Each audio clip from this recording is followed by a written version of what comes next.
Hey everyone, this is Mrs. Moore. I'm replying to a tweet I got from NWEA on my domain boxes, and they were wanting to know how the activities in my boxes correlate with the information on the learning continuum. So I'm going to show you real quick my boxes and how I got the activities that are inside the boxes and how they correlate with the learning continuum. So if you haven't seen my first Twitter post, I've made 4 boxes to go with each of the domains in math. So math, we have 4 domains. Reading, you guys have 3.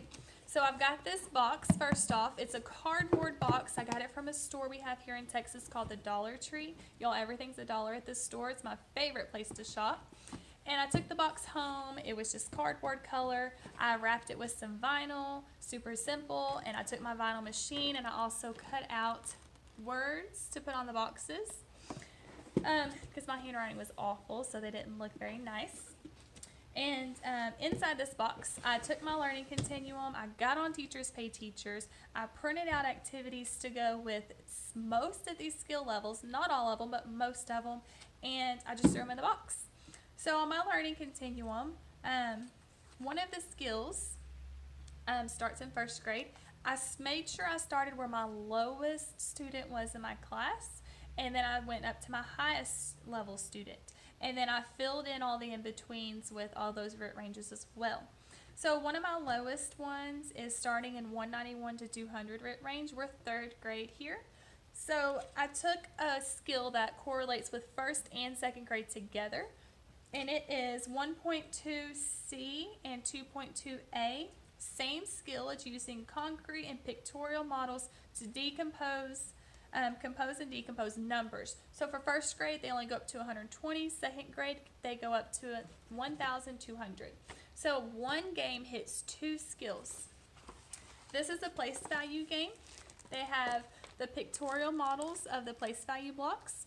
It starts as low as just the ones place, then it goes up to ones and tens, and it also goes up to the hundreds place. There's probably about 20 cards in here, and they hit all of those different place values. So I'm getting that 1st grade skill and that 2nd grade skill from one game.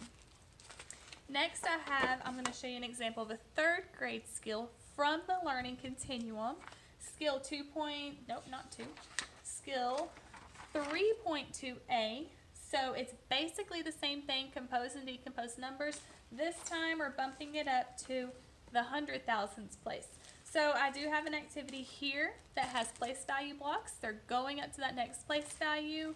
I've got this from Teachers Pay Teachers. I printed it off, copied it on cardstock, laminated it, and it's good to go. I threw it in a Ziploc baggie.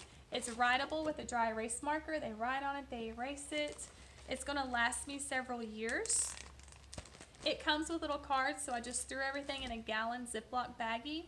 I've labeled the baggie with a number 1 so that I know and my kids know this goes in domain box number 1. It's going to save you a lot of headache later having these labeled very well. Now, that was 3rd grade, which is where we're at. Next, I'm going to bump it up to a 4th grade level, because by the end of 3rd grade, most of these kids should be practicing these 4th grade level skills. So here's another activity. It has a game board and it has game cards. Right on the bottom of the card, you see the TEK 4.2A. From the learning continuum, 4.2A is interpret the value of each place value position as 10 times the position to the right and or to the left. So this is doing that. It's asking, if you have this many tens, what would that be equivalent to in the hundreds place? So we're hitting that skill.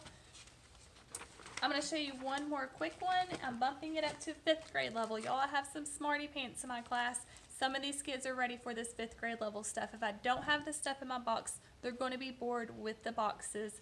They're going to goof off. They're going to waste time during our class time.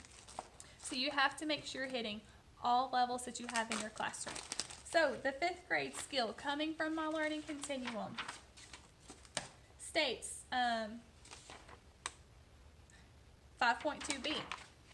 It is order and compare decimals. So this game has my decimals. They're on nice winter pictures on cardstock, laminated, and they can order these decimals and then write them on the recording sheet.